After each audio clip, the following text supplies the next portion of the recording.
Selamat siang para netizen dimanapun kita berada. Salam inspirasi bagi kita semua. Ini cukup menarik ya. Puan itu sampai bingung merasa sudah banyak bekerja, tapi tak banyak orang tak suka. Ada apa begitu? Ya mungkin dari segi etika ya dalam dunia politik itu menjadi catatan penting juga begitu. Sebanyak ya kesalahan misalnya kan mematikan mic, melempar kaos, kemudian menanam padi maju atau mundur begitu kan. Itu banyak yang menjadi perhatian begitu. Tapi netizen sangat pedas sekali mengkritik ini begitu kan. Seperti ini. Ini kritikan dari netizen ya. Puan bingung merasa sudah banyak kerja tapi tetap banyak orang tidak suka. Wow. Ini ketua DPR RI sangat tidak bermanfaat, yakni naik dalam diam, naik gas naik diam, BBM naik diam. Ya, tapi inilah politik begitu kan. Kalau dulu PDIP ya, ketika ada kenaikan harga BBM dia nangis-nangis begitu kan. Seakan-akan pro wong cilik begitu. Tapi akhirnya sekarang itu lebih parah begitu kan. Positive thinking aja tante, mungkin yang suka hanya sebagian besar maksudnya. Gue jeng saha Ari apa ini? Mau nanya Bu, televisi siaran digital urgensinya untuk negara apa ini? Banyak sekali begitu. Mungkin orang-orang yang suka belum mengenal Mbak Puan secara personal. Beliau bekerja keras, mencintai bangsa ini, selalu bangga dengan kakeknya. Beliau begitu humble atau berbaur dengan uang cilik, setidaknya itu saya lihat dari beliau. Tapi elektabilitas dan popularitasnya masih kalah dengan Ganjar begitu kan. Ya tetapi inilah politik, tidak bisa menjadi patokan untuk menjadi calon presiden begitu. Alhamdulillah sudah sadar kerja buat diri sendiri ini. Ini nggak ada yang guna buat rakyat, cuma kerja untuk penguasa. Ya kalau ikhlas ya merasakan bisa melihat itu sendiri begitu kan. Tetapi kalaupun Mbak Puan sudah bekerja semaksimal mungkin, ya publik bisa menilai seperti apa begitu kan. Ya inilah ke apa namanya ke menilai publik seperti apa sosok dari Puan Maharani itu sendiri begitu kan. Yang muncul spekulasi ID matikan mic ini sangat disayangkan sekali. Banyak muncul spekulasi bahwa seolah-olah sakarepnya begitu kan. Ya sakarep dewe, kira-kira orang Jawa begitu kan, seperti itu begitu. Tetapi Mbak Puan itu menurut saya sudah bekerja dengan semaksimal mungkin, tapi elektabilitasnya kecil mungkin ya. Dan di satu sisi elektabilitas dan popularitas itu kalau dalam survei itu bisa dibeli begitu kan. Siapa yang mau dibeli? Ya lembaga-lembaga survei itu begitu, kata Pak Mahfud seperti itu begitu. Kerjanya buat siapa? Coba Anda lihat mantan Gubernur DKI Jakarta, jelas untuk rakyat, maka dari luar itu pun orang pada suka. Kalau kerja buat oligarki ya jangan harap disukai oleh rakyat banyak. Ya bisa jadi seperti itu begitu. Dalam artian bahwa ya kerja tidak ikhlas, harga kerja oligarki begitu. Bahkan kerjanya untuk apa sih ini sampai sehingga harus disukai semua orang. Dia banyak kerja untuk PDIP. Lagian kelakuan si dia selama jadi ketua DPR menyakitkan. Wow, ini kritikan keras begitu kan. Pertanyaan DPR kerja buat siapa? Kalau undang-undang yang diuntungkan siapa? Hukum amburadul pada diem. Gimana rakyat mau suka pada DPR? Justru malah sebaliknya. DPR Dewan Perwakilan Rakyat apa Dewan Perwakilan orang gila, para oligarki. Ya inilah politik begitu, harus menghargai satu sama lain, ada pro dan ada yang kontra begitu kan.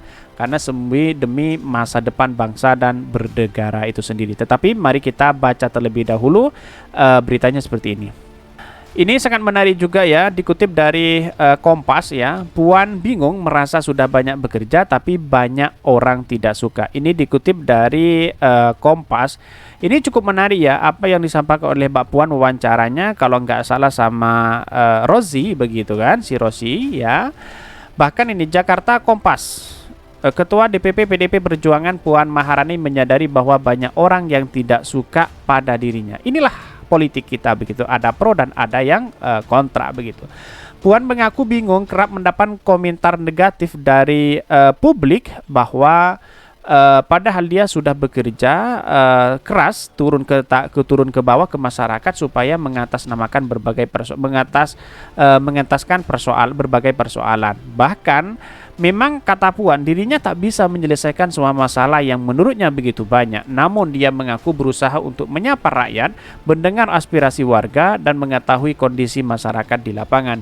Dengan kerja kerasnya itu, Puan merasa dirinya tetap selalu salah dalam pandangan sejumlah orang. Ya karena apa? Karena membiarkan BBM naik, terus kemudian seba naik, begitu kan, tidak seperti yang dulu. Mungkin inilah yang menjadi spekulasi kepada Mbak Puan, begitu kan. Kalau mau calon presiden ya menjadi wakil itu sangat menarik juga, begitu kan. Wakil bisa mendongkrak karena memang PDIP selama ini menjadi menjadi partai yang kuat, begitu kan. Bahkan dengan kerja kerasnya itu, Puan merasa dirinya tetap selalu salah dalam pandangan sejumlah orang. Bahkan Ketua DPR itu mengatakan tidak semua langkah dan kebijakan yang dia ambil bisa menyenangkan banyak orang. Kendati banyak yang berkomentar negatif, Puan bilang dirinya akan tetap kerja keras untuk memajukan kesejahteraan rakyat.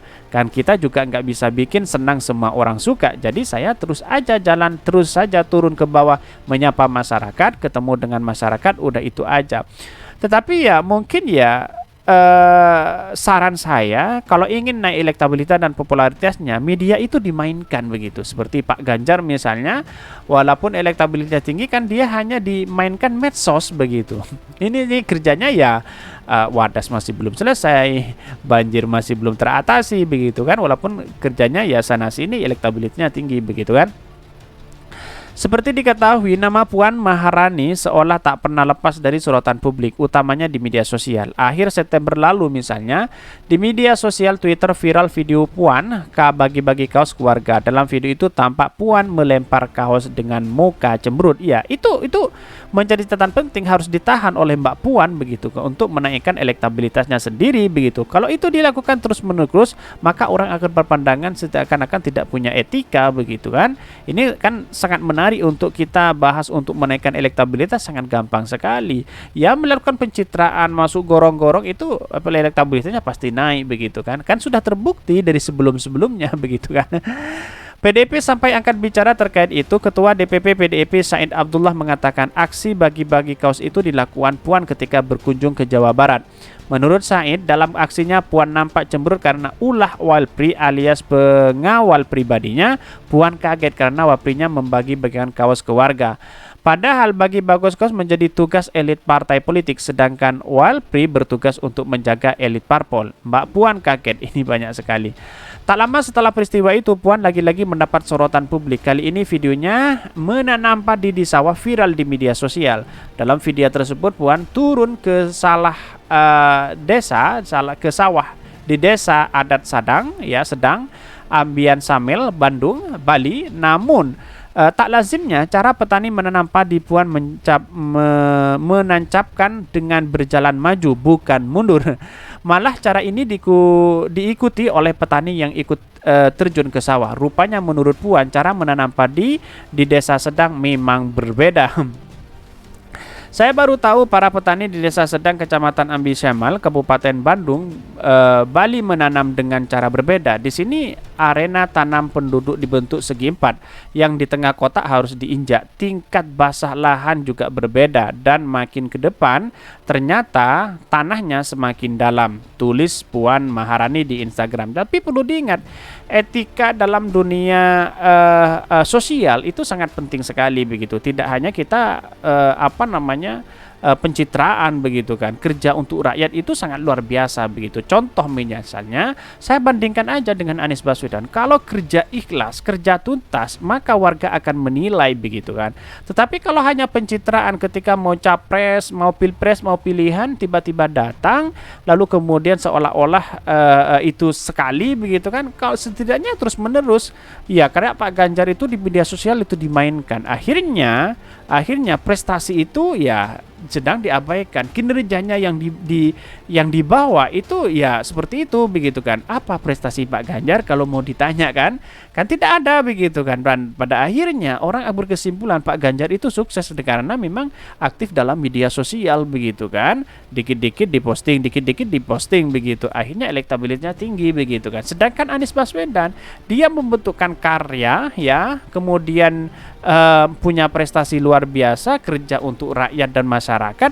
Itulah yang kemudian menjadi catatan penting, harus ditiru oleh Mbak Puan begitu kan. Tidak hanya datang marah-marah terus kemudian seolah-olah bingung, emosi dan sebagainya. Bukan seperti itu. Kira-kira seperti itu.